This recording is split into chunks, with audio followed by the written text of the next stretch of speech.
So I'll just start with like when we talk about AEM, right? So what is AEM? It's ideally a CMS. Okay, so it's a CMS system. So there can be like multiple CMS system in the market. So so first we need to understand what is a CMS. Okay, so CMS is it's called like abbreviated like content management system, but it is basically a software or it helps us design applications where we can manage the content and on a website. So some some content changes we want to do, some update images we want to do, so we can do that without having a dependency on a developer, or we can change the content on the fly without having much technical knowledge. So assume there used to be the HTML websites, like how do you even visualize a website? So any website is there, right? Maybe your amazon.com is there. So you visualize there is a header at the top, there is always a banner or a kind of campaign running on, okay, this sale is there or anything like that. So if you assume it's a basic HTML and some scripting and CSS is there, so tomorrow if the business comes and they say, okay, I want to change the sale campaign now to the Diwali campaign, or they change my basic images, change my just basic content on the hero image or the banner. So what they will say, okay, so it will go back to the developer. So I'm talking about the earlier days before CMS. So it will go back to the developer. They will update their HTMLs. They'll mark a release. They'll do the whole testing cycle. They'll mark a release, and with the upcoming release, it will get updated, and the changes will come up on your website in the live environment. Okay, so this was the dependency that earlier existed when the CMS was not there. And there was not a single system where we can place all our content with images and all the stuff that we need for a website, for a bigger websites when we talk about. Okay, so that's how the picture of CMS came in, where if the person wants to update the content or just the images on the website, he doesn't need to have a deep technical knowledge, like, okay, I just need some HTML understanding. So no, they don't, and they can just directly update it with the help of the system. So AEM is one of the CMS that allows us to do this stuff. There are more CMS available in the market, but why the AEM is more preferred and more upgrowing product in the market is because of these reasons. So this basically focus on content centric applications. Okay, and we can not only manage the content, we can also have an integrated digital asset management system, which is also in short called DAM. Okay, you will be hearing these terms a lot going forward. So it's called DAM, that is digital asset management. Okay, so what we can do is we can build a website, we can author the web pages, we can apply the designs, and we can publish the content.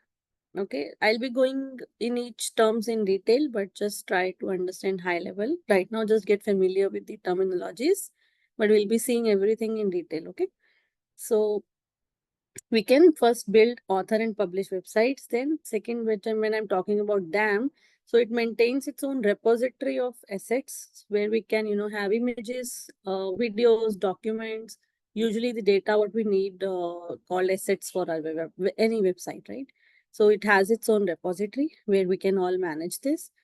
Then it has an inbuilt search mechanism where we can search content on a web application, or we can search inside the content in if authors want to do so. We can collaborate with blogs, we can define users, and we can implement tagging, which helps us with the classification. And last that I said, we can plan, design, launch the marketing campaigns. And AEM, it's just a product of one of the product of the whole Adobe marketing suite. So if you see the whole suite, there are a lot of products like the analytics, the target, the campaign manager, the journey optimizer. So there are a lot of tools, and one of them is AEM. Okay, so we can integrate AEM with all those products easily, so that your whole journey of a web application, because when a business comes with, say, okay, I want to build my website, there are a lot of things that needs to be done apart from just the website. Okay, we need analytics also. We need to capture the journey of a customer. Okay, we need to shoot some emails also, that okay, hey, you have this product or you purchase this product, do you want to have a look at these products, or hey, upcoming marketing campaigns are coming up. So we need, sometimes we do that kind of marketing also, or sometimes we need to give personalized content also based on what my existing customer is. So you must have seen when you open the uh, this amazon.com or maybe any other site. So these days personalization is a lot, data that is preferred. So that personalization also is a flavor that Adobe Suite can give up when we integrate with something called Adobe Target. So AEM as a capability has lot of features. Then when we integrate with other products of the whole suite, it has way more features. So that's why it's the preferred product in the market. Okay. So this is just a brief history of AEM, just as a good know about. So initially this product was with a company called DayCQ, okay, a long days back in maybe in 2008. So it used to have versions like DayCQ 3.5, 4.1, 4.2. Then at a point in 2010, Adobe Systems acquired the company. Okay, so it acquired and it renamed day CQ5 as Adobe CQ5, because usually that time the version 5 was going on. So it used to be 5.1, 5.5 like that. So it was called CQ5. Then, they came up with lot of updates and the releases came up one by one. And so they renamed it from Adobe CQ5 to Adobe Experience Manager. And then with that, lot of versions came in the market with 6.1, then 6.3, 6.5 being the latest. So now the 6.5 version is the latest version on a single instance when we talk about. But we have now also moved to the cloud version that's called Adobe Experience Cloud or Adobe Experience Manager as a cloud service. So now it has, instead of a single instance, it has given the flavor of cloud also as the latest in the market. Yeah, so this is just the year-wise history of your AEM versions. So before even going here, I will just show you how is the instance and how it works.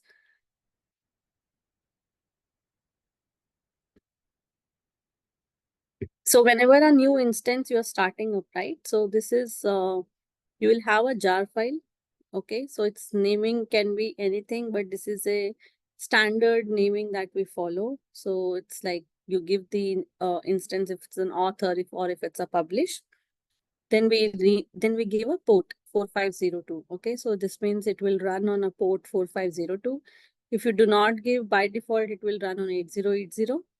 And default ports are like, what is standard that we follow is 4502 for author and 4503 for publish. Now what is author and what is publish, I'll cover in detail, but for now just assume this is something author 4502. And we will have always a license file to execute this instance. Okay, like to which obviously this product is licensed. So to what is the version and to which it belongs, it will always have a license file associated with it, the version and the download ID. So okay. So I'll just double click this instance. It will start, running up. It will take some time to get started and load. And if you see, there's a CRX quick start folder that is created on its own. So what it will do, it will start creating this folder. So this will have a lot of configurations, lot of bundles, your log files and everything. So once this everything is generated, it will show you the progress and it will create a new instance for you. So this is how you can do the installation.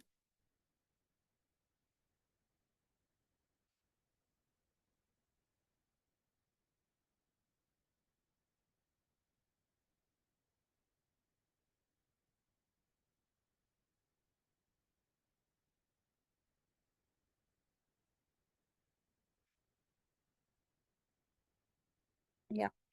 Typically a publish instance. Similarly, you will have CQ publish 4503. And this is already I have created, so it will have its own quick start folder created. So once I double click, it will, it will start running up and it will up my instance. First time this installation will take time because this is the kind of setup it will do. Once it's already set up, then next time when you up the instance, it won't take much time. That would be, so first time this instance setup would take time. So let it run and yeah, we can shift to, okay.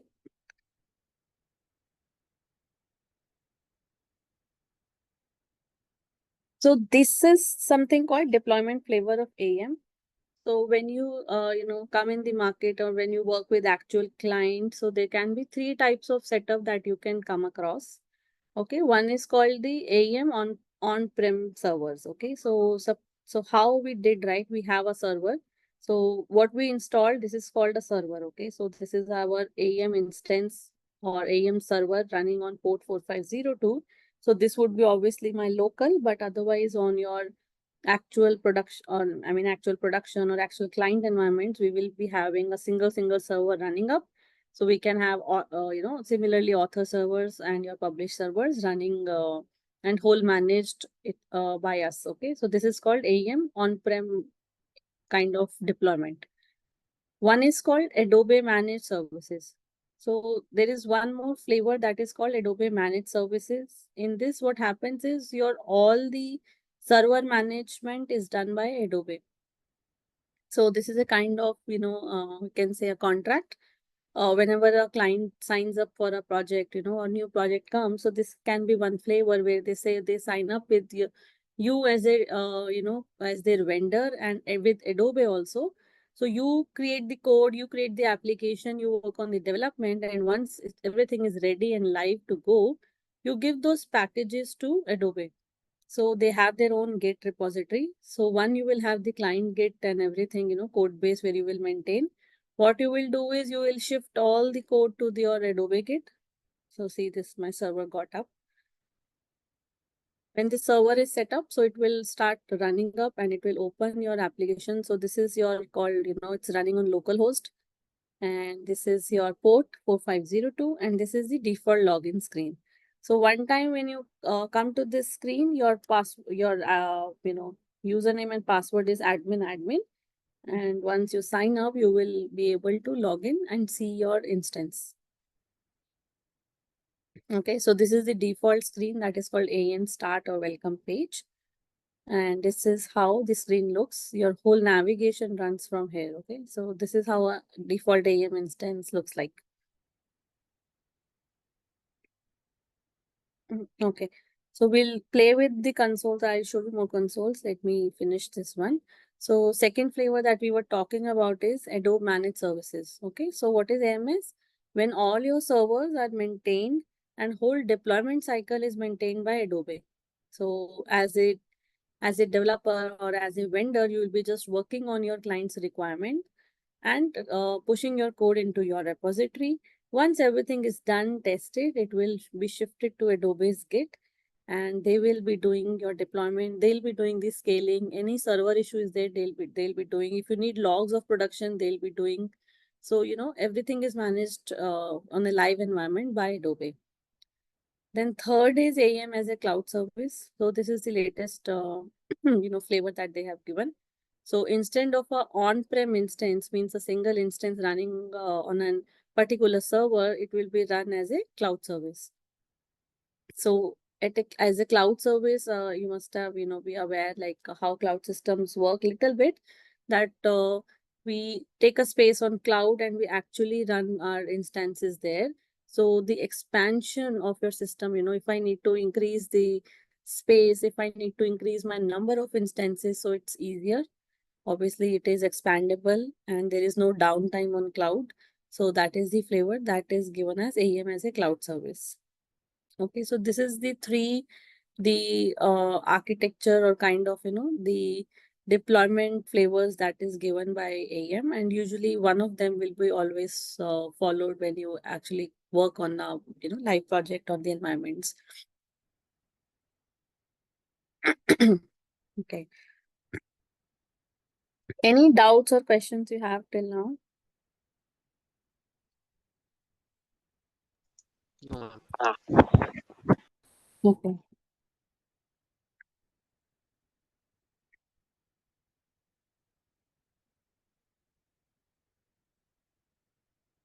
Hmm. Okay, so this is some basic terminologies that we should be aware about. So while I was talking about author and publish, right? So there would be always something called author instances, and there would be something always called the publish instances. Okay. So author instances is something where we'll be actually working on as like creating web pages, uploading these documents.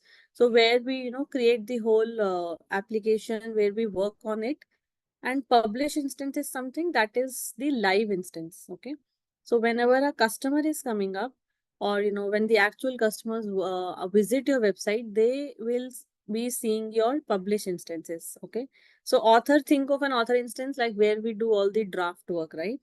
And when it's complete, then we say, okay, hit publish or hit replicate or activate. And then when you have your final versions, it will go to your publish instances.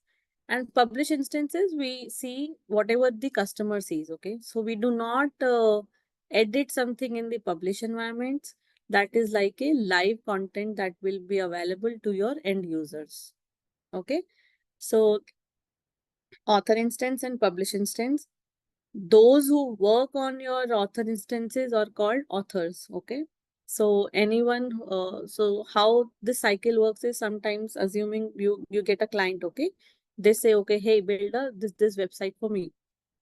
Okay, you, what you do is you develop your you do all the developments, do the development, and you say, okay, your site is ready to be used. Now we need to create pages. Okay, once you create pages, you need to add the content. So if we go to any live site, let me show you.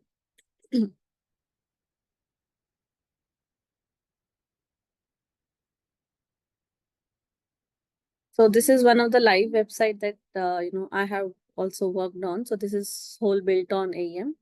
So this is the medical site, and for a US based client. So now you, whatever you see, right? This is a web page, or we called a landing page or a home page, right? So this data, whatever you're seeing, okay. So now I, as a developer or an architect, or as a vendor, we cannot decide what is this content, right? This, what they need to show here, or what image needs to be shown here. So this is something that always the business gives us. Okay. So either they can add themselves, or they give us to add that, okay, hey, can you create this for me? Can you add this for me? So this content is something that is given to us, or usually now they have their inbuilt team, that are called authors, who comes up and they have a basic training, of how to create pages, how to add components, and they add this content. So that are called content authors or content developers. Okay. So this whole content is edited in the author environment. So what they will do, and whatever you are seeing here, right? Suppose this is one component, this is one component. So if I'm scrolling down, this, is one component. This might be one component. So what they do is they come up, they add components, they do the authoring, they add the content, and then they activate the pages after the review cycle, and they it is available to the end customer, like to me. So you see a header, okay, you see a footer, and whatever we see in the center is body. And if we talk in the terms of AEM, so these all are components. Okay.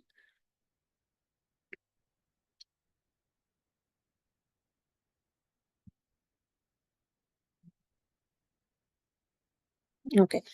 So what are components? Components are like building blocks of content with specific functionality. So when you create a page, you can add the content to the page using components. So when we see a live page, you see a lot of data coming up. So that is actually, a lot of components added up with the content to create a web page. Okay. So what if I'm seeing one of the, this, suppose this logo I'm seeing right here. So this might be one component. Okay, I'm seeing this whole navigation. So this is one component. If I see a search, this is one component. Okay, this whole header might be one component that is like integrated and combining of small components. So everything we talk about here, a functionality or a building block, that is in AEM terminology called a component. Now, there is some feature called tagging. So tagging is like a category, or you can say a classification that we do, or we say we mark a content that okay, suppose I'm saying I have multiple categories of my product. So when I say men products, so that may be a tag that I give. Okay, whenever I'm talking about shirt, jackets of men, I will tag those data, I'll tag those pages, or maybe I'll tag those images with the tag called men. Okay, similarly, if I have the kids products, I will mark with the tag kids. So sometimes we do this tagging to the content. This is like a feature. Why? Because maybe we need to show the content. When I say filter my content by men, what I will do in the backend, I will just run, okay, give me the data that was marked with the tag men. So that is so easy for me to pull up, something on the basis of the tag. So how we want to use it, that depends on the use cases or the requirements, but tagging itself can solve multiple use cases. Okay, whenever we, especially in the terms of classification, so it solves a lot of use cases whenever we want to pull content based on some type. Then mostly terminology that you will hear is templates. So template is something that defines the structure, your structure of a page, how the designing of a page will be. Okay, so like we said, we have a header and we have a footer and the body at the bottom.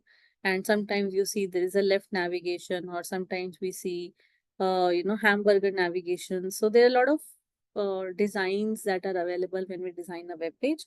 So something that gives a basic structure to a page, that is called template. So we'll be seeing this everything in lot more detail.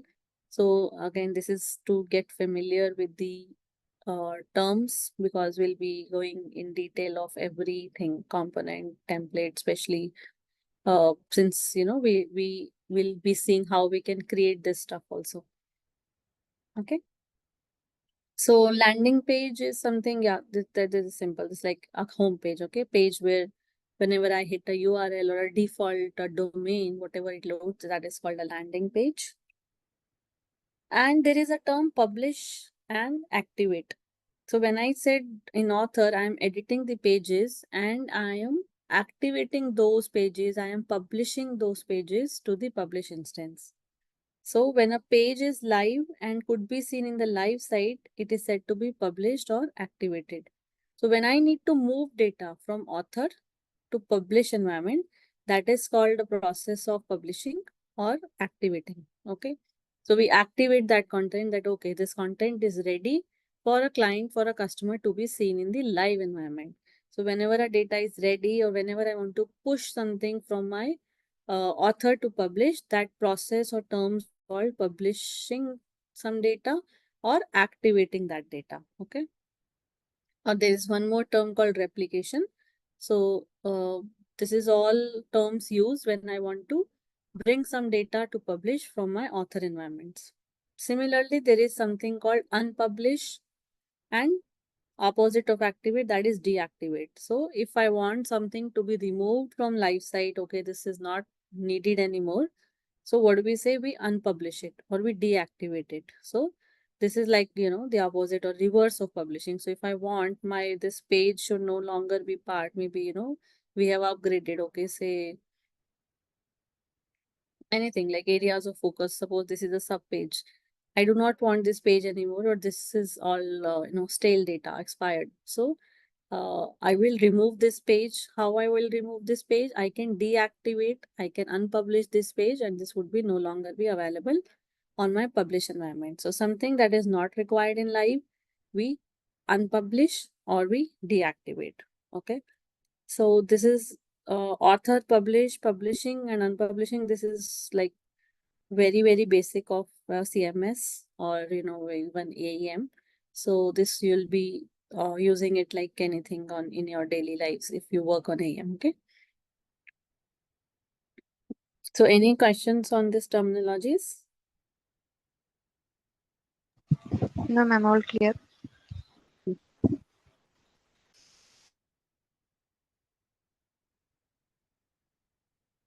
Okay.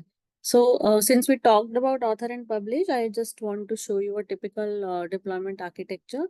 So this architecture is not something constant. Always it varies on your, depends on the client, but just the numbers may vary. Okay. So, but this is a typical, structure. So just have a look.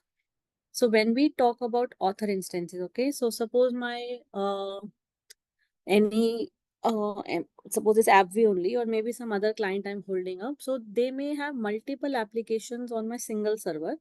Okay, and in each application, I may have 3,000 to 4,000 pages, or even 8 to 10,000 pages. Okay, so if like a lot of authoring is required, or lot of authors come up and log into your system, so we might say, okay, we have one the author domain, but at the back end, we might have one or more authors instances. Okay.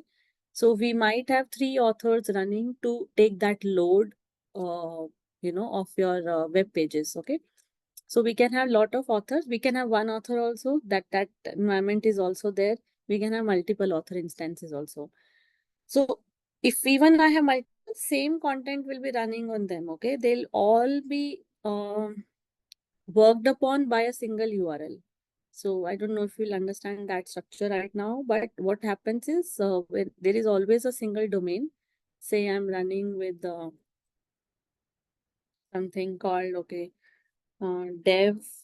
Suppose I'm talking about AppV, maybe dev AppV 4502, and this is the URL. So this is your one URL where all authors will be coming up, but at the backend we will have 3 or 4 author instances, created. So whichever is loaded based on the traffic, it will be loaded, and all the authors will be in sync. Okay. So from each author, the data will go to your publish environment. Similarly, just assume if I have one author or multiple authors, so assume we can have how many customers, right? We can have lakhs of customers visiting your website daily. That much traffic could be there. So one server is never created because it won't be able to take your load for all the customers, or otherwise it will be slow, or otherwise it can be like if a server is down, your website will crash, right? So we always have multiple publish instances so that one is down, the rest of them are up. Or if there's a lot of traffic, the data is always distributed. Now the traffic is always distributed. Okay. So from each author, whenever I replicate, whenever I activate or publish the data content, it will go to each publish instances. Okay. Then in front of your publishers, we will have a dispatcher. Okay, we will be going this in detail. Maybe we'll cover this again if you want, but we will have a dispatcher setup. Something like, you're on your Apache server, web server. Okay, so what it will do, it will kind of load balance the data. Means if I'm a customer visitor, so I'm coming here. So first my request will be coming to your dispatcher based on my traffic, or my location sometime, or so it will serve my request to one of the publish instances. Suppose this publish is already taking a lot of requests, so maybe it will give to this. So we can have like publisher 1, publisher 2, publisher 3, maybe 10. That all depends how much traffic, how much huge your website is, how much number of websites you have. And because sometimes you assume like you may have a site in your US, UK, uh, Spanish, French. So many customers across the world are accessing your site. So that may be a lot of traffic is coming up daily. So we can distribute our request among the publishers. So that whole working, or that whole thing, that is the feature of something called dispatcher. This will also cache the content. So what it will do, say I'm as a user, I hit the home page. it will cache the homepage in, okay, in its dispatcher will cache the homepage in the file system. So when next time I'm coming up, it will check, or maybe a user 2 is coming up, it will say, okay, yeah, this homepage is cached. So request will not even go to publisher, it will serve from the cache. So that will make your loading faster, right? So this is the work of dispatcher. And then in front of dispatcher, we might have something called CDNs these days, that is like content delivery networks, or we might and we might not have. So these are the, actual visitors who are visiting. So this is a very typical, architecture when you design or even if you don't design. So this is something called server design that comes up, okay, authors, publishers, and web servers, right? So this is how this thing works on. Any doubt in deployment structure or this architecture?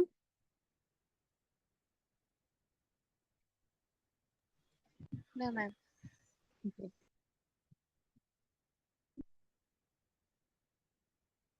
Okay, so we will just have a walkthrough of few consoles.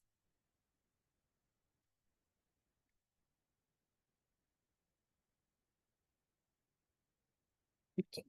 Yeah, so when I started my instance, right, so this is the default screen that came up and we logged in with the admin. Okay, so you will see something called navigation and something called tools. So let's talk about navigation first. So the main things that you would be usually visiting is sites and the assets. So sites is something where where the applications will be created. Suppose we retail is our client and we retail application is created. So this is the place where I'll be seeing my application, my pages. Okay, so the way I'm doing is, this is, if you see the URL, it is opening the hierarchy. So you will have content, we retail, your language masters, EN experience, and whatever. So typically your site would have we retail, okay, the country, the locale, and your pages. So maybe home page, landing page, experience page, whatever it is there. So that will be the typical structure. Okay, so if I select any page, so this is the way I'm selecting. I'm just checking in and edit. I just said edit, okay.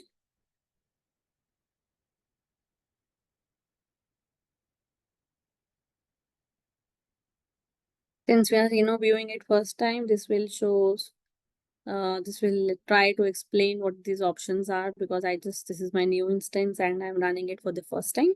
So it will try to explain, okay, what these things are doing. So this is how, so this is my author, okay. That's why we are able to see the editor. And that's how we are able to, if you see, will be able to edit this page, okay. So how you see in the live environment is something called view as published. So what a customer will be seeing is this website, right? What my customer will be seeing is this website. But as an author, what I can do is I can edit this website. So I can edit my pages. Okay, so maybe we will just do a basic thing. So let me do one thing. Let me just up my. So this is the new instance that I started. Let me up my basic publisher and author servers and we will see some authoring, okay? So now if I want to see my publish, I want to up my server. I will be starting my both author and both publisher servers so that we can do.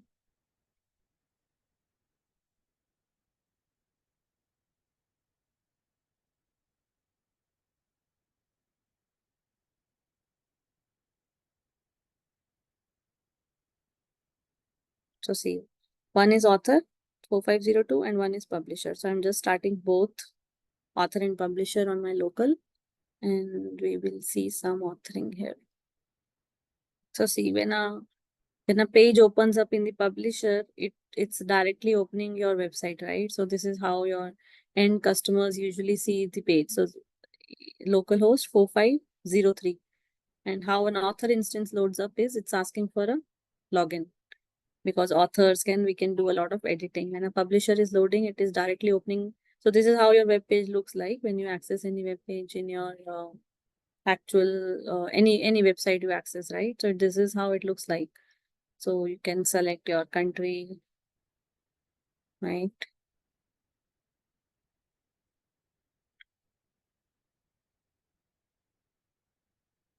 So this is a publish environment, okay? And let's come back to our authoring.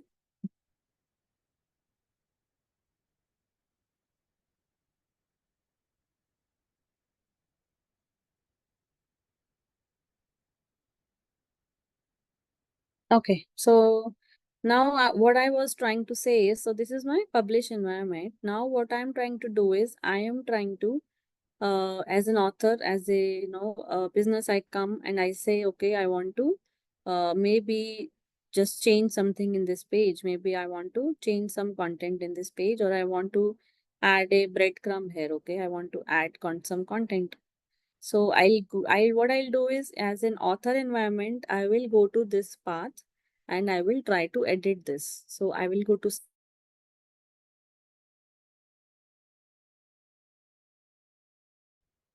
so sites is where your web applications, your website will be actually there.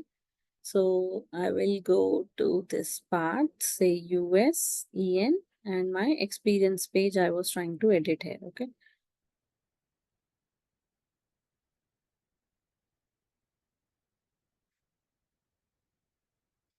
And there can be multiple websites on a single server. Okay. I can have, so I'm having this one more weekend site, and there can be multiple applications that exist on a single server. Okay.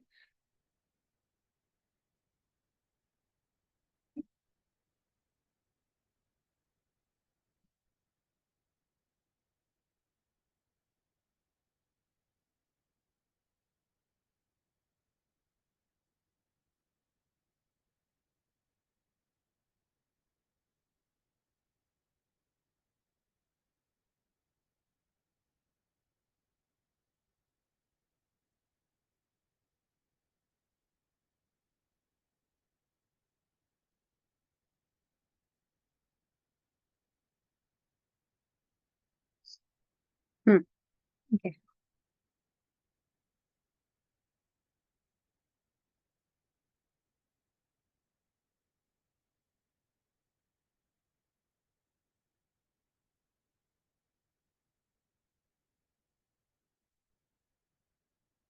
So what I'm trying to say is, this was a field drag component here, and I'm saying, okay, just drag. I just added a title component here. Okay.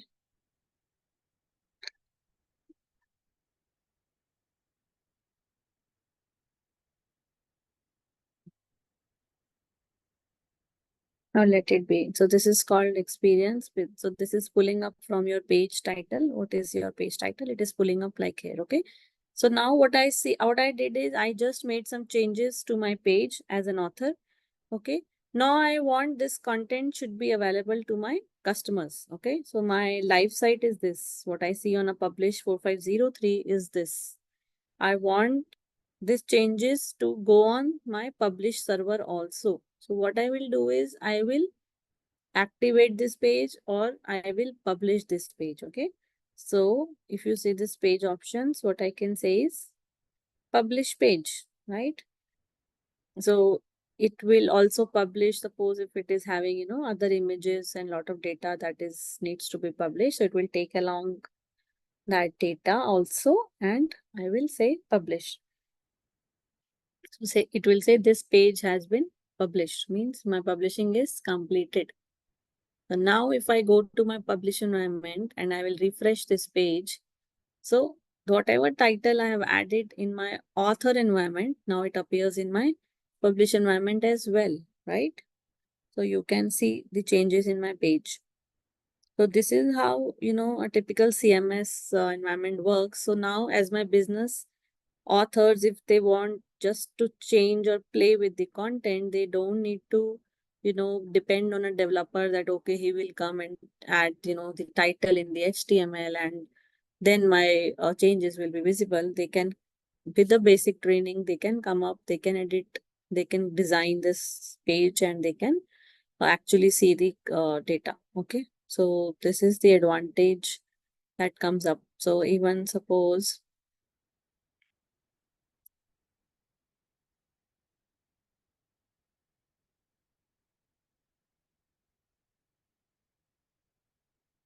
okay. So this image you are seeing, right? So suppose I want to change the image. Okay. So uh, s- especially with the campaigns when they come up, right? Like what I was talking about, the Diwali campaign or any marketing campaign that comes up. So they just want to update the image or a banner. This is called, right, a banner. So this is usually the data that is very frequently updated on the live sites, right? If you visit any site Amazon today and you visit maybe after just 5 days, you will see a lot of changes in your homepage, right? So this deals gets changed up, this home banner, right? It's showing up this Great Indian Festival sale. So this data is something, maybe on Amazon it's changing daily, or maybe it's changing every 15 days. So this is a very frequent changing data, right? So it is designed in such way in AEM that you can just update the images. So if you are seeing, and I just changed the image, okay, I just added a new image and I say okay, right? So in my author, I can say, I can view that, okay, it is changed and it is looking like this. So to have it, my publisher is still showing this image. What I will do is I will say publish the page. So it will say that, okay, this image also needs to be published. So it will take all its dependencies along with it. Okay. So this page has been published. So if I go and refresh here, I will see the updated image, right? So this way I can update my website very quickly, you see. So in actual environments, lot of publishing, takes up daily. So a lot of data is changed up daily. You can add new pages. So I can add new pages in my web application. So this is all done by authors and they can do it by themselves, right?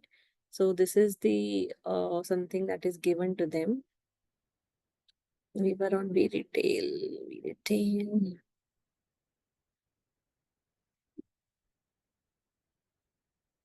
So now under the experience, you can see Arctic 1, 2, 3, 4, 5, 6 pages, right? So I'm seeing 1, 2, 3, 4, 5, 6. So what I can do is I can create a new page. What I will do, I will go on create option. So this is I'm in my author. I will say, okay, I want to add one more experience to my web application, right? So I'll go whatever options you are seeing right now. So see, it is showing, do you want to create a content page? You want to create a hero page? You want to create a product page, section page? So what is this? These all are called templates. So you see this here, template. So these all are the templates that are available to me. So what does the template provide? It's providing me a design or a structure. Okay. So I'll say I'm trying to create an experience page here.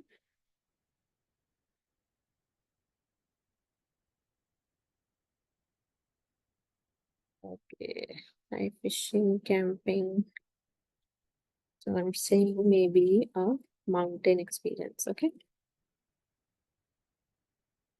So while creating a page, you will see some options like you can give a title, name, tags, tagging. It's a feature where we can categorize some pages that, okay, these are all experience pages. So I can give the tag options here. So if you see this field, so see, we can have some activities defined. We can have this is how a typical tag would have. Maybe we can do a gender based, we can do seasons. So how you create your, whole namespace in the tags, that depends, right? So we can select, or it's all optional. It's not mandatory to give up, right? So for now, I will just give the title and I'll say create, done. So I can see my new page created as mountain experience.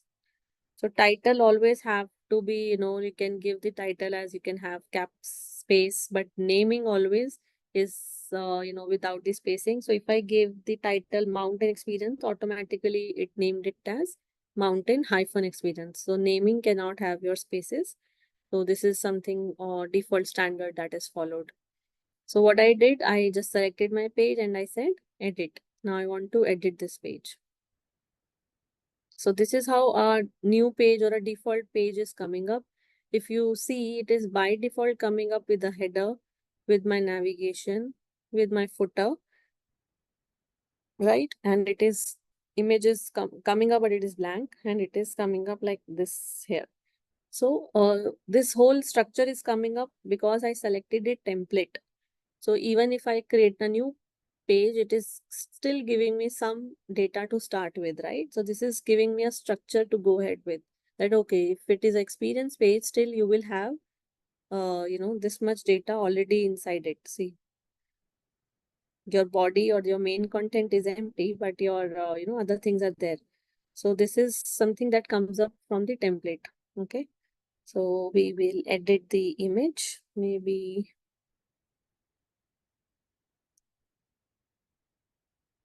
let's see if we have some mountain images. Cool, we have.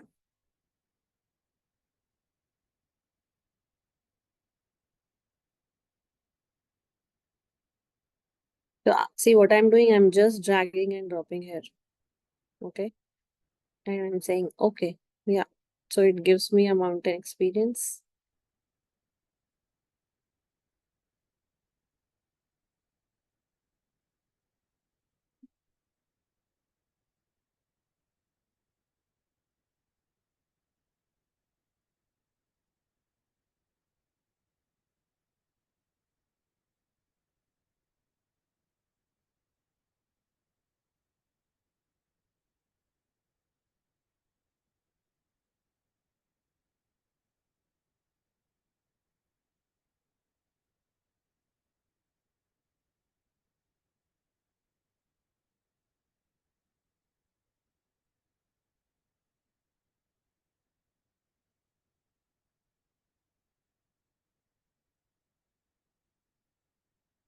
Okay. So just assume I added some content and my page is ready. Okay. So this says preview. I can preview this page. So this shows how it will look to your end site or, when in publish environment. So right now this page is not there in publish at all. We just created a new page, right? So this gets added up in the navigation automatically. So to have it in the publish environment in my 4503, right now it doesn't have. So what I will say is, see, I can select from here. So from sites console also, what I can say is quick publish. So it says your page and references will be published. References means suppose I'm using some images I use. So those images also needs to go to that server, right? So I'll say publish. The info and the references, it's all published. Now I'll refresh my publish environment. So you see your mountain experience is available. This is the page we created, right? So this is all available in your publish environment.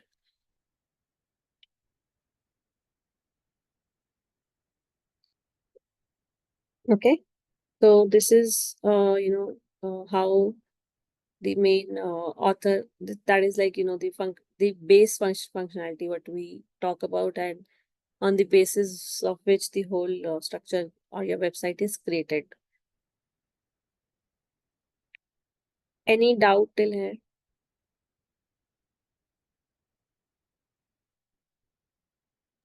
No, ma'am. So now we'll talk about something very important. Okay, so this is the AEM architecture, or that is also called the technology stack, okay, of AEM. So when we say AEM architecture, so this is defining the technologies or the other frameworks that how it is created. So this is the typical architecture or the technology stack of AEM. So you see, this is my experience manager instance sitting up in blue. And from here, if you see this whole container, right, the orange one, this is OSGI. Okay. So OSGI is a container that is holding up AEM, Apache Sling, and something called JCR. Okay, so now what is your AEM is what we saw, right? How we installed, what is an instance and everything. And OSGI is like a container or a framework. So it's full form Open Service Gateway Initiative. So this is how it provides the container to run your instances, and it provides support for the the all the backend code, what we say the bundles. Okay, so it provides support for them. So let me go in detail. So this is called the fundamental layer of your AEM technology stack. Okay, and it is a modular application runtime. Each application, whenever we say we are creating a new application, like we saw V-Retail or a weekend, or maybe whenever we build custom applications, so they are all built and implemented as a bundle. Okay, so they are all built and implemented as a bundle. So why it is called modular? Because we all we can have multiple bundles in an instance, installed in an instance, and each bundle may have some functionality to run, and it we can have the dependencies of one bundle with another bundle. Okay, so they are tightly coupled, dynamically loaded classes, jar files, and configuration file. So when I say a bundle, that is what it is, a tightly coupled. It will have my classes, my jar files, and configuration files combined and installed. Okay, so it can be independently developed and deployed. So whenever I run an application, right, I'm creating templates, I'm creating components, what we saw. But obviously, like when I added a title, or when I added a hero image, there must be some backend code, obviously, that's running, right? So that whole application code that we design, that is called a Java classes, or whatever configurations we are writing to achieve that, right? Whatever applications, whatever we are creating, right? That may be that is how it is deployed. It is installed as a bundle, as a jar file to this instance. Okay, so that is how your backend logic gets installed. So this OSGI framework gives us a container, okay, to install these bundles. And each bundle, it has a own life cycle, that okay, once it is uploaded or installed, it might be in installed state, then it would be in active state, or might be it's in resolved state. So we have a life cycle kind of thing for each bundle. And for your application to run correctly on your instance, those bundles should be in active state. Okay.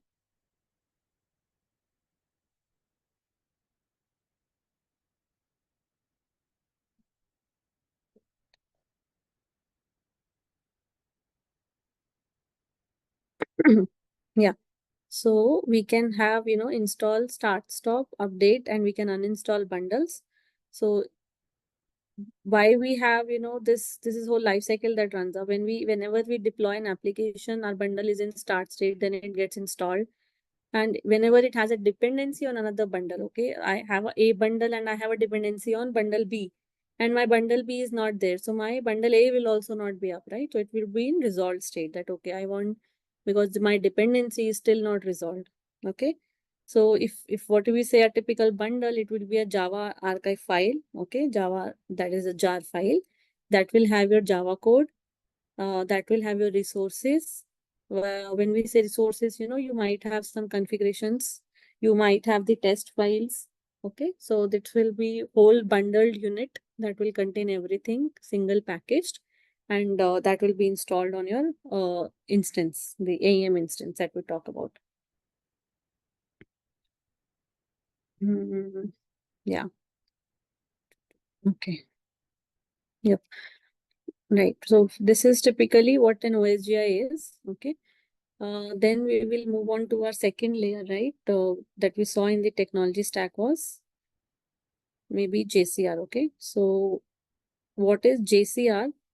JCR is the full form is Java Content Repository.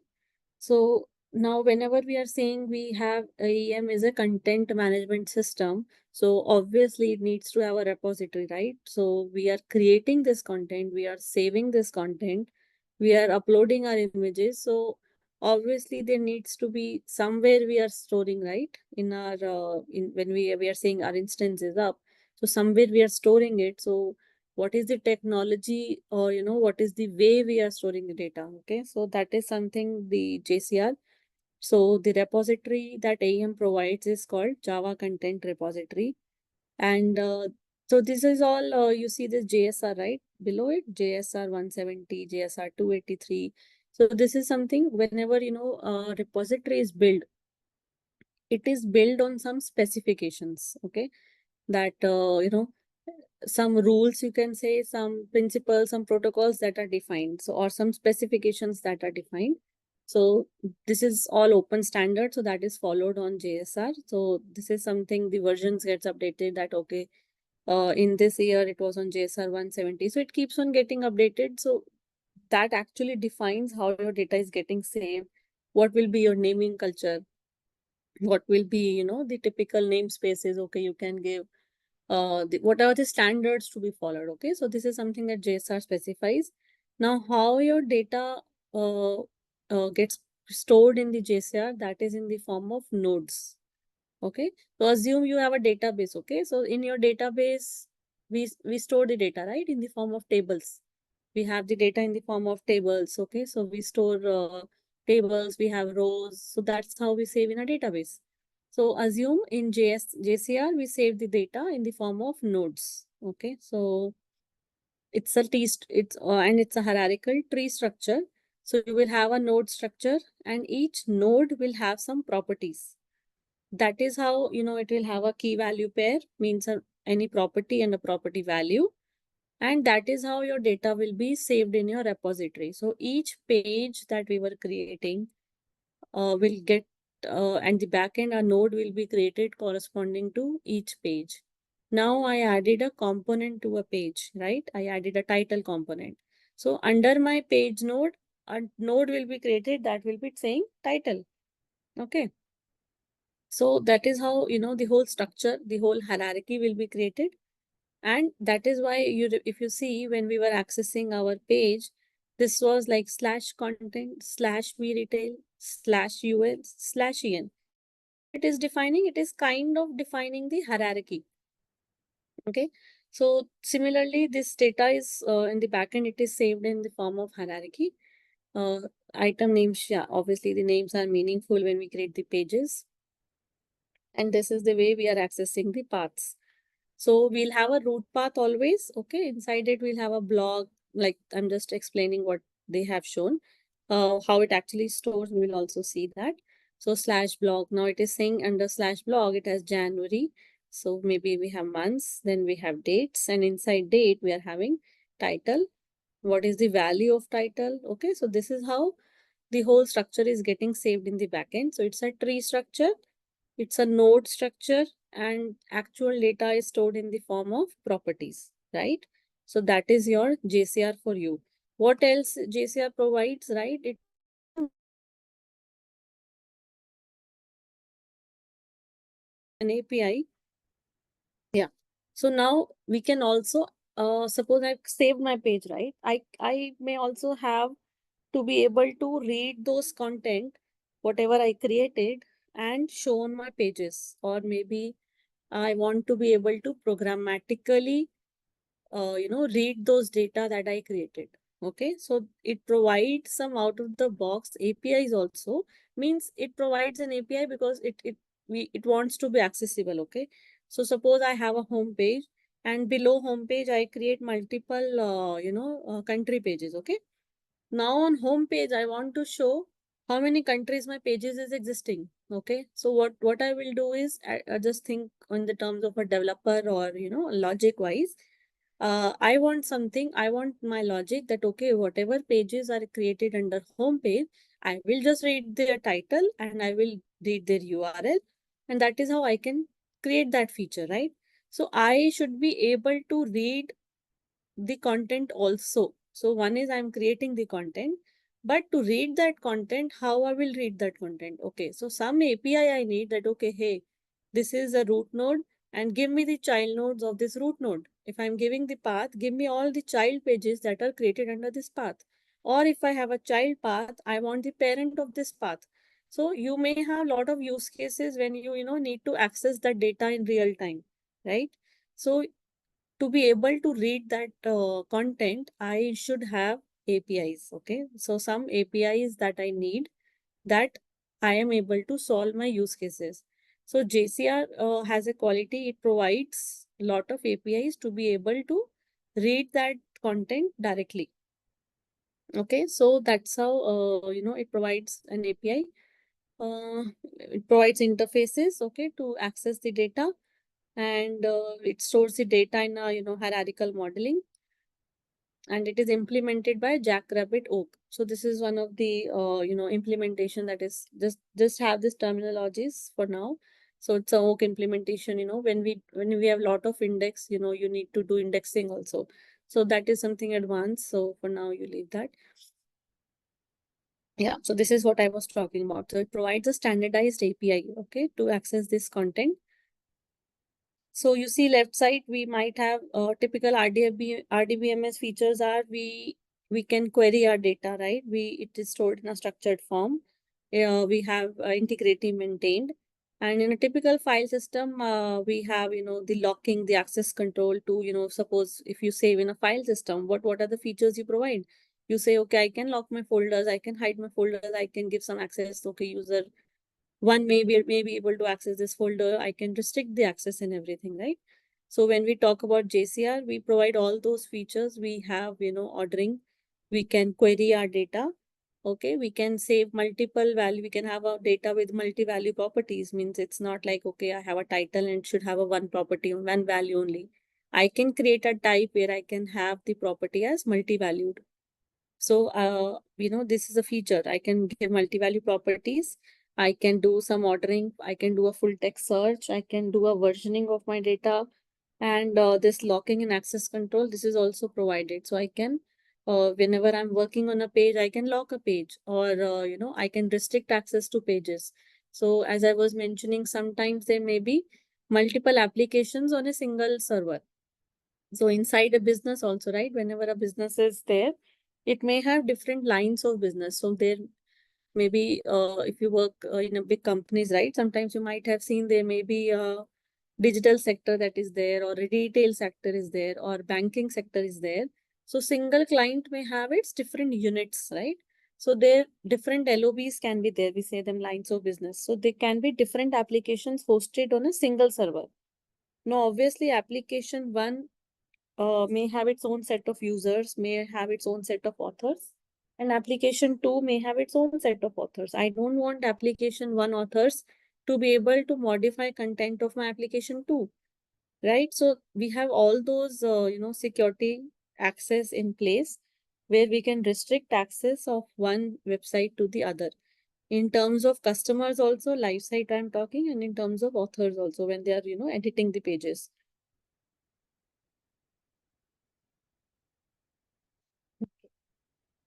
Let me see if anything is left on JCR.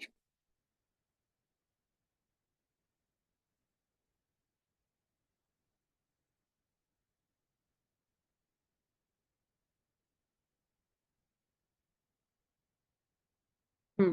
Yeah. Yep. So yeah, I think it's same what we discussed. Okay, so we'll move on to third item in the technology stack, that was Sling.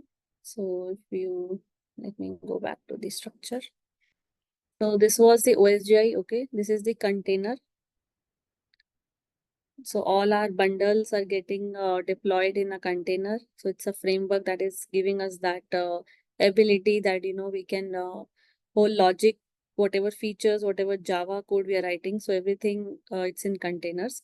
And if I'm saying JCR is providing me some APIs, right? So that is also like a bundle that needs to be installed. So that's why this OSGI is in the base, or, at the back.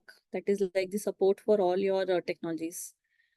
So now coming to Apache Sling. What is Apache Sling? So let's go to the slide.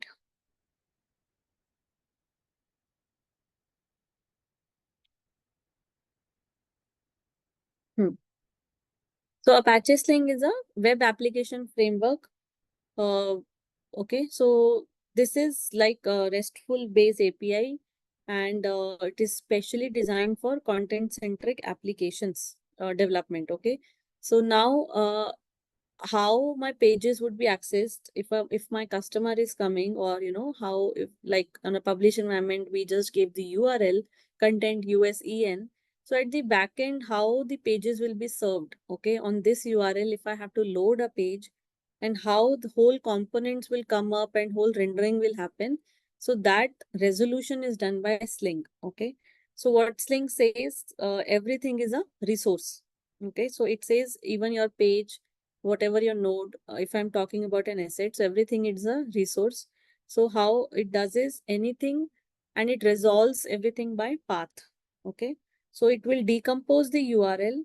So it also provides some API, Sling APIs we call, to access your content, to play with your content programmatically, and how you can, map your resources to your JCR nodes. So whole resolution, your rendering, whatever, suppose we write servlets to write render the data, or we write scripts. So whole that rendering process, the resolution of from your URL to your content, what is being served, that is all based on Sling. Okay. So just assume it as a technology which provides a framework. Okay. It provides some REST-based API to serve the content. Means if I am seeing a page, I just say, okay, I drag and drop the image component, but how this whole gets binded to my page, okay, like if this which image component, I can have multiple applications, I can have multiple image component. So which HTML to actually load when I was, editing this page. So this whole resolution of content is done by Sling. So this is not something that, this is a technology stack how AEM works on. So always think when I'm discovering these topics, just think in terms of how when a system or a CMS is developed, so how they must have pulled or binded this data, and given those solution to serve those data. So that is something, a technology that we are studying, that okay, good to know facts, that okay, how our system is working when we are actually working on the environment, when we are what as a developer profile, I know you will always be seeing, okay, you will be developing templates in your lifetime, you will be developing components in your lifetime. But this is something as a when you start any technology, when you are learning a system, so how that system is working. So that is something, that's why we are covering this OSGI Sling. Down the line, you will be using this things to develop your or satisfy your requirements. Okay, but this is the basic. So we'll be just covering first time, but this is understand this as a, okay, this is some technology on which our AEM system is working. So to just understand the things better. So we need not go into much detail, but just think it of as a technology. Ma'am, hello. Yeah. Ma'am, is it how we add the other components like the breadcrumb into the page using this link? Uh, These components, breadcrumb and banner, they come by default when we create a page. So using Sling, is it how we add these components? so see, what we are, why we were seeing default was because it was part of our template, okay? But what Sling does is, suppose you added a breadcrumb, okay? Now I can have multiple breadcrumbs, or what to load, what to show if I added a breadcrumb. Okay, this is showing English/experience. So this is something that is rendered of your component. If I just dragged and drop a component, so what is being rendered, that is something, that resolution, that okay, which path or which script to load when you added this component, that is something done by Sling. Okay, so that is like how your whole page is working. So that is like a working of your page. But how you develop component, how you, that is all different. So that's what I said, assume it as a technology that is on how your pages are being served, what scripts are loaded. That resolution is done by your Sling. So let me see if I have a quick slide to show you.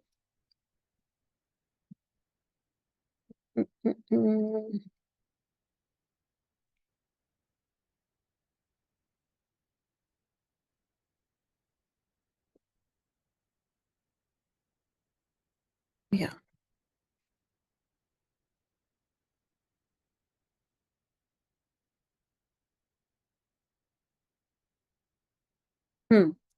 Okay. So before that, let's see something. Well, let's see one more console. Okay. So then it will be more clear. So there is one ID that is, development environment that is provided by Adobe when we install an instance, right? So there is something called CRXDE provided. Okay. So this is like a development environment or, a backend of backend structure where you can see your repository. Okay. And let's see this one. Okay. So this is like a backend structure of your repository of your content that we see. And you cannot develop your Java code here. So that is not that development environment, but you can create your component template and you can just play around with the data and the backend. So when we have a on-prem system, you will have this full access to your this environment. So I'll just copy this path when we said content we retail USEN. So this was the path where we created page, right? So what I will do is I will go to this path. This will map to a, so this is how it is stored in the backend if you will see. Okay. So in the content, there would be a folder called content. There would be a page we retail USEN. So, you see this whole something created. These are all nodes. Okay. So this is how JCR saves the data, EN. Then we had the experience. Then we create a new page, mountain experience, right? So this is in the form of nodes that your data gets saved. And right side, if you see, so your each node will have some properties and some values, right? There might be some out of the box default properties and some that we created like title and everything. So this will save a lot of information like, okay, what template it was based on, whether it was activated or not, who activated, what was the time it was activated, modified and everything. So this is all the JCR we said properties, right? So this is how your information is maintained in the backend. Okay. Now, why I showed you is, now we'll just go through something called sling resolution. So when we say sling is resource oriented, so what it says is everything that is maintained in the tree is resources. Okay. So what it says is this is all resources. So my page is a resource. Okay. It thinks of it as a resource, and any resource may have path, name, and a resource type. So every resource, what it says, it will have a path. Obviously, this has a path, this has a name, that is mountain experience, and this has a resource type. Means what is the type of this resource? So that is called sling resource type. So every node will save a property called resource type, and it will have some value. Okay. So this is how your sling is working, that okay, it says every node is a resource, it will have a name, it will have a path, and it will have a something called resource type. Okay. Each content item in JCR is exposed as a resource. Okay. And after your URL, whatever we hit, it determines which script that is going to load or what is going to be rendered. Okay. To go in detail, let's study this one now.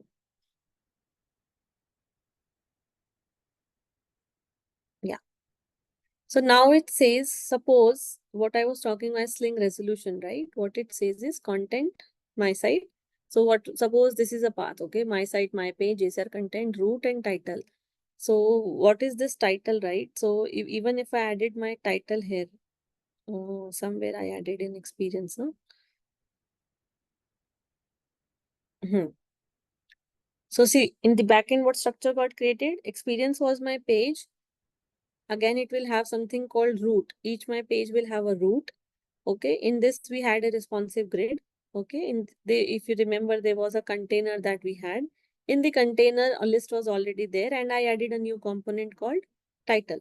So this is the structure that got created. So again, every node is a resource. So it will treat my title as a resource. It will have some path and it will have a property resource type. So how Sling resolution is done for this now?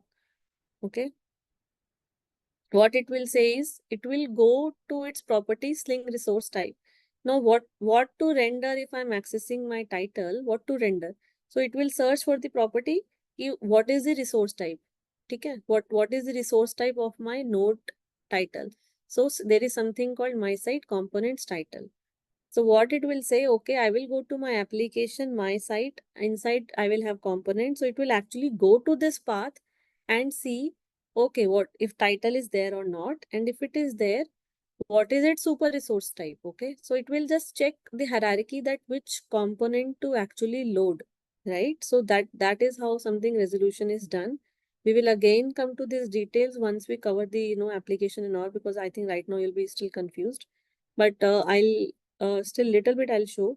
So maybe we are going to this path, okay? We retail components, content, title.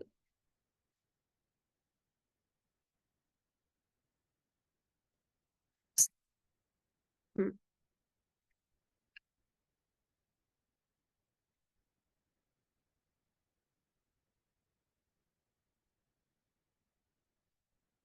Mhm. So see, this is the component that is actually in this path. We retail components, content, title. So when I added a component title, so I said resource type is application, we retail components, and my title. Now if I see, typically what happens is a component will have its own HTML. Okay, maybe if I open any other,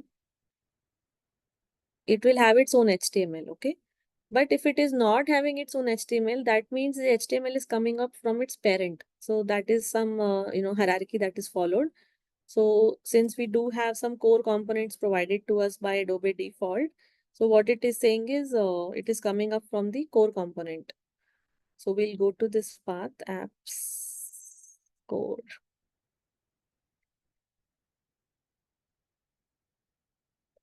Title.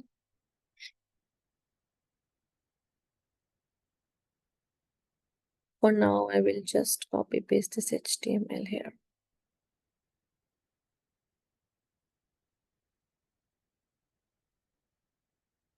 Okay, so now let's just try to just follow this again. So I added a component title there. Okay, let me open the page also. I think I added an experience.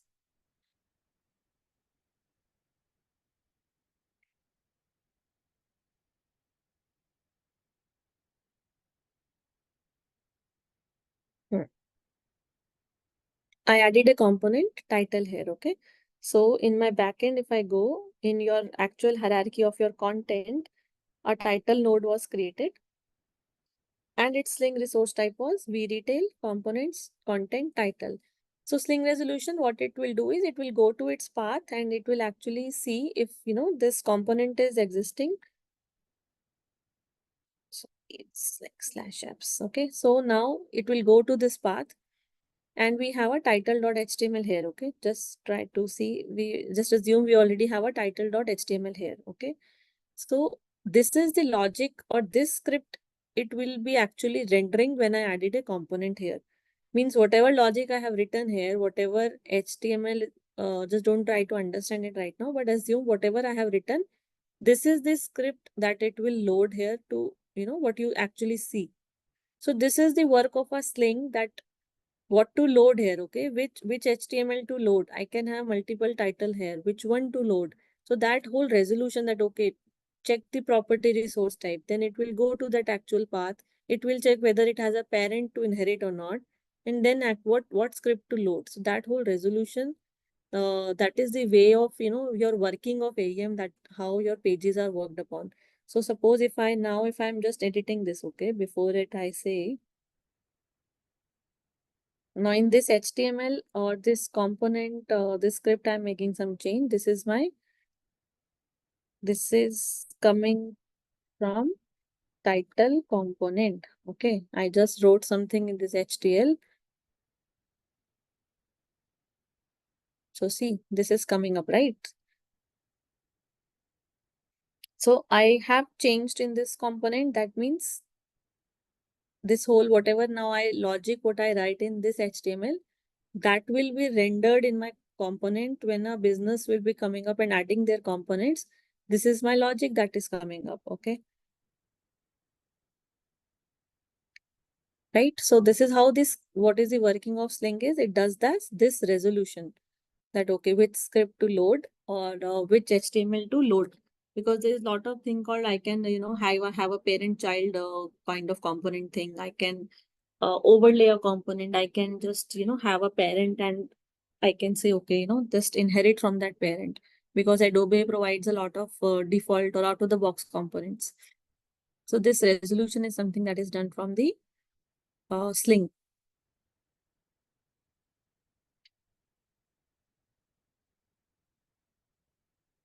If my HTML was not there, okay, now assume I delete this HTML. Okay, so now I deleted this HTML from my component, whatever we retail component, I deleted this. Okay, so now my custom text is gone, but you still see experience coming up, right? I can still see that is coming up. So now if my HTML is not there, from where it is rendering, how does it know what to load? It is coming from the property Sling resource super type. I still have something called Sling resource super type defined.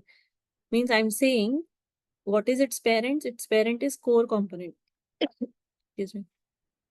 So that means my script must be coming up from this path.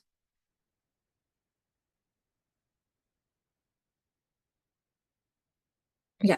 So it will go to this path now.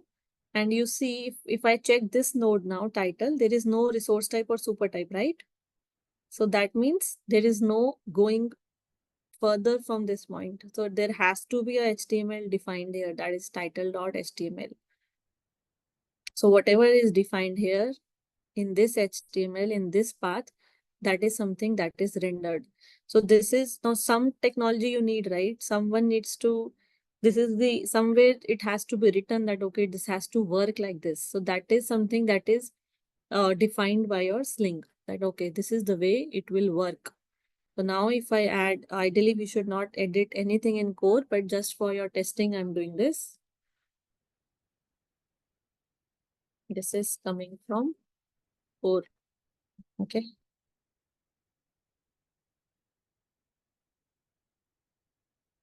So this is right. So this HTML is loading, right? Just 1 minute.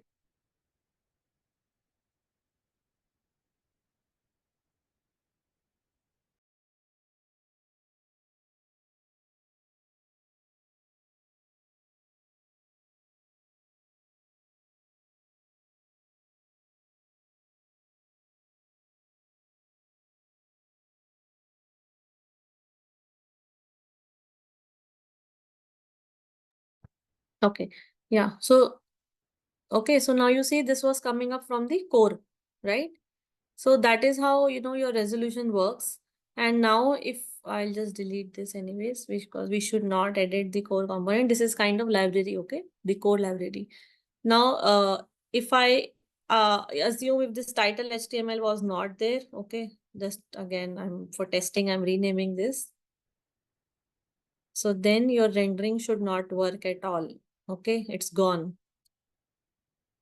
So even if I'm adding any component, it doesn't know what to load. Okay, why? Because it's finding always the HTML corresponding to your component's name, title. So it will find title.html. So what I'm telling is these are all rules, or, something how it is already structured and defined. So this rules or this framework is given to us by Sling, like, okay, how it is going to work. So that is something what Sling does. Yeah, so it's coming back, right? So what it will do is it searches for it searches for the property resource type. If it is there, then it will search for the property resource type. If resource type is not there, it will load from this component only. And if it is there, then it will go back to its parent and it will search for the HTML from their parent like core path, title.html that was loaded. Okay. So this is further some model resolution, but this we will cover once we cover the component. So this will cover later. So we'll come to this process again once we cover the sling models and your everything.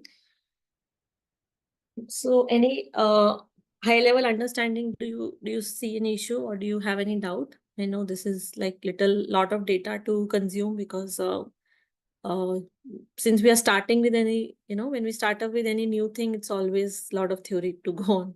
So just try to grasp, understand it as a technology, because these are one-time things that you will learn, okay? Like what is the technology stack, what is it used for, how it is saved. So this is more like working and principles on which your AEM is based on. Okay, so this is more of a theory for you guys. But yeah, this is important to understand in terms, because obviously when you're working, you should know like what are the basic structures on it, it is working on. So any doubt you have till here?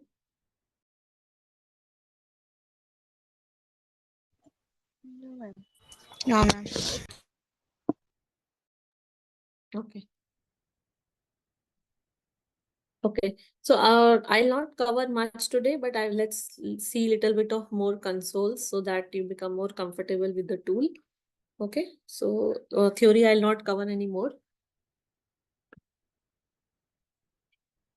So let's see few more consoles that are important. Okay.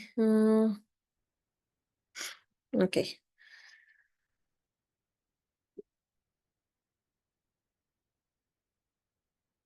So this was the default console that came up, right? When we started our instance.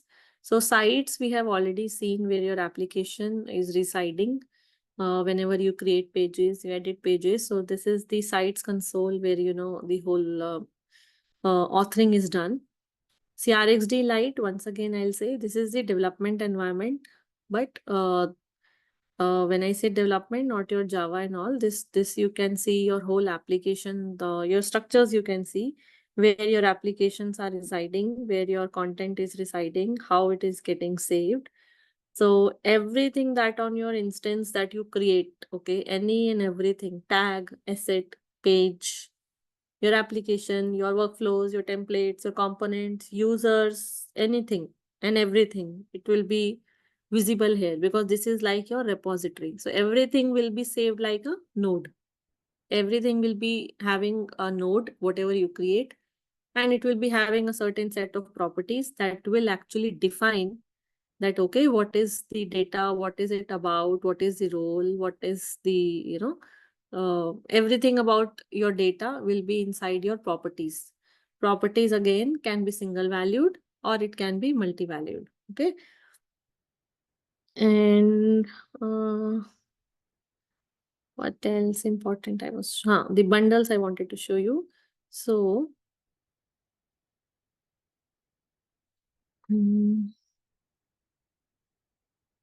not this, not this.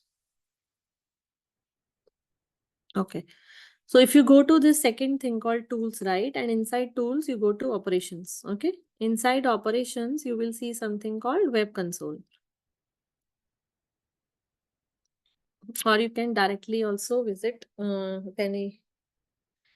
once you become more familiar, you can directly visit through your URLs also. You'll remember this main URLs. So when you visit system console, I see something called bundles.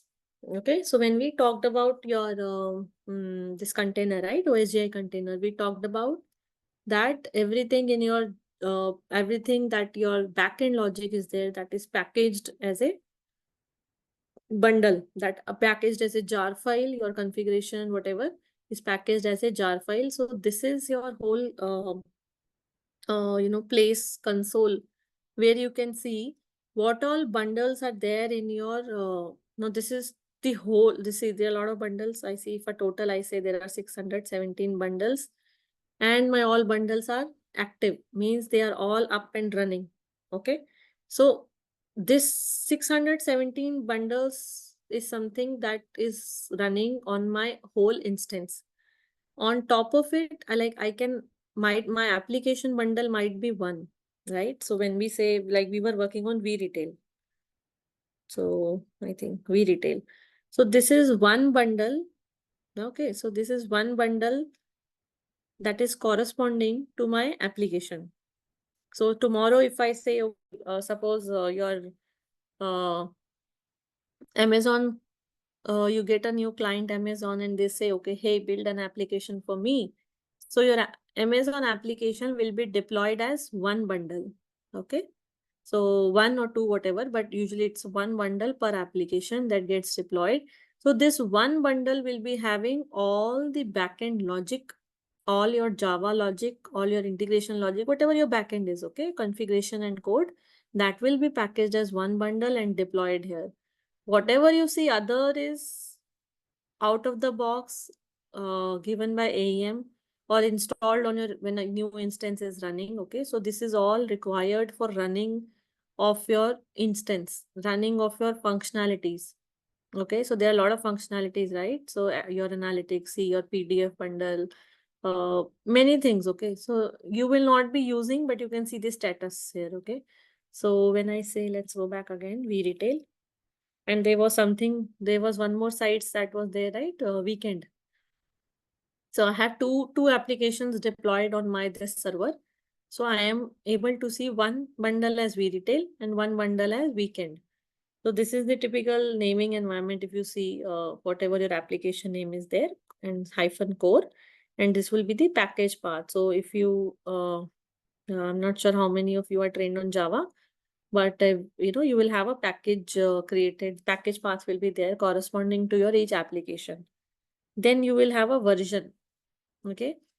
Why versions are maintained? Because today I am having my application with certain set of features. Okay, now they say, okay, I want these three more features, three more components to be added here. So my business comes and say, develop three more components, two more templates for me, and this will be all going live in November.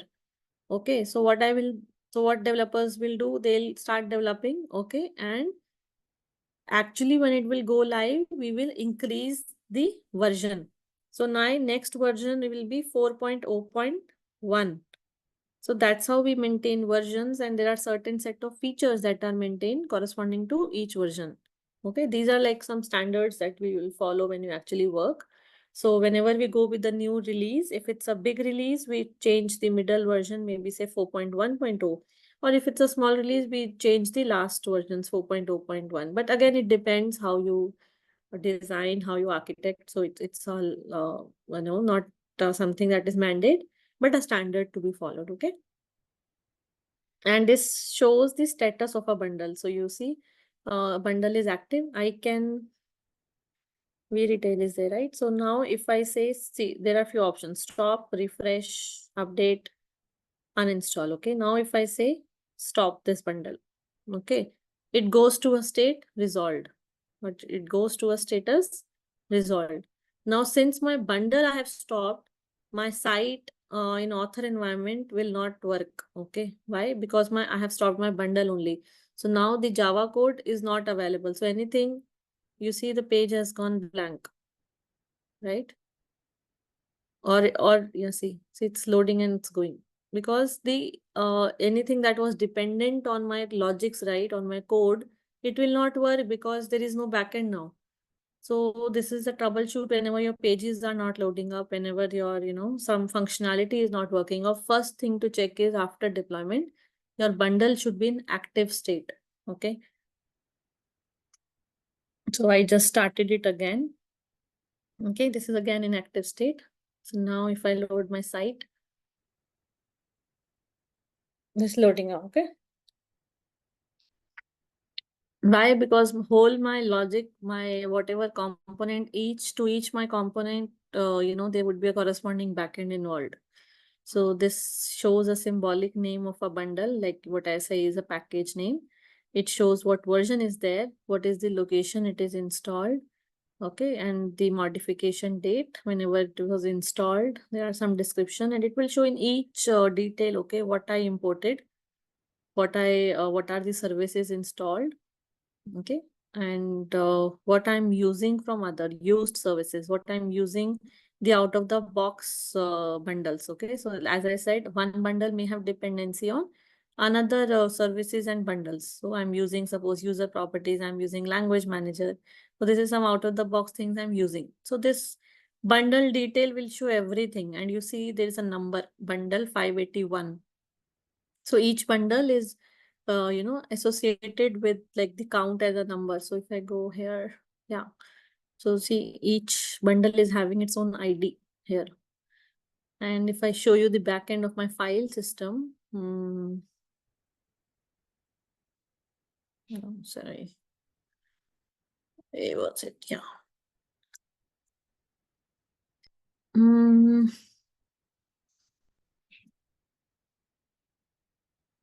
yeah. So for an on-prem instance, if you'll be able to access your file systems. So you see this would be corresponding to the IDs that you see here.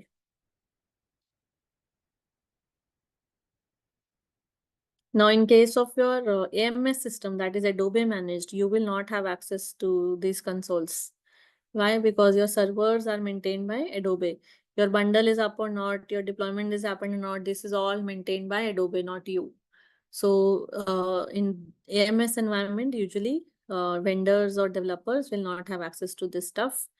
If something is not working out, we need to ask Adobe to check, or we ask them for the logs and everything. So this is console where you have bundles, you have something called configuration. So when I say your bundle is packaged with some configuration, okay, so you will have a lot of configurations with each.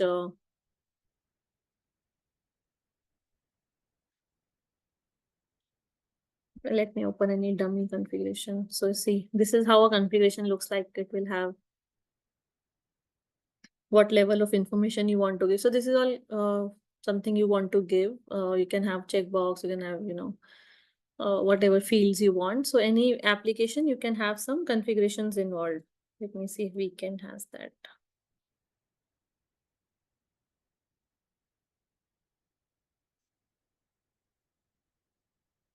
So what is the log level of your application? Okay, information.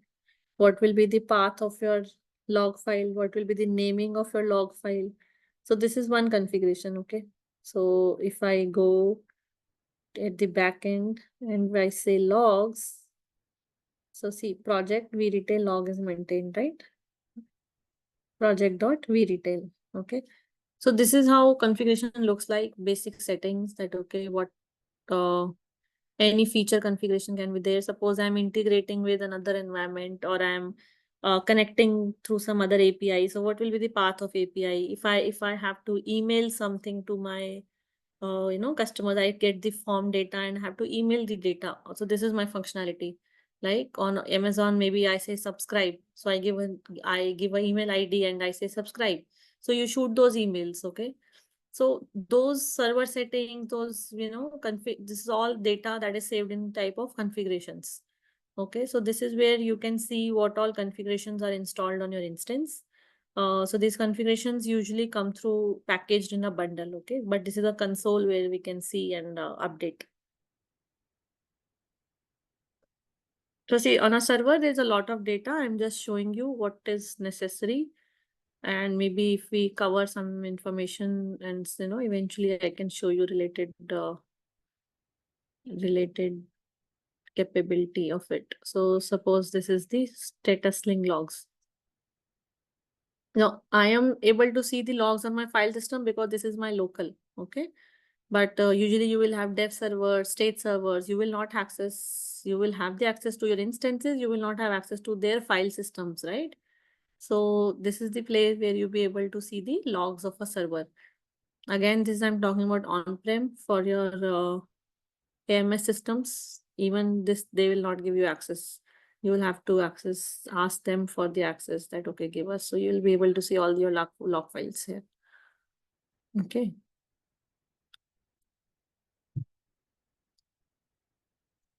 So yeah, this is mostly about your web console. Yeah, again, what I'm saying is we'll cover, see, small details as and when we, progress. So I think just grasp this level of information, it would be good if you get access to systems in your local, but because you can do some hands-on, okay? But otherwise, just try to grasp what I'm telling and see if you have any doubts. And we can start with the doubts tomorrow. We can go again some any topic if you want, and then we can proceed.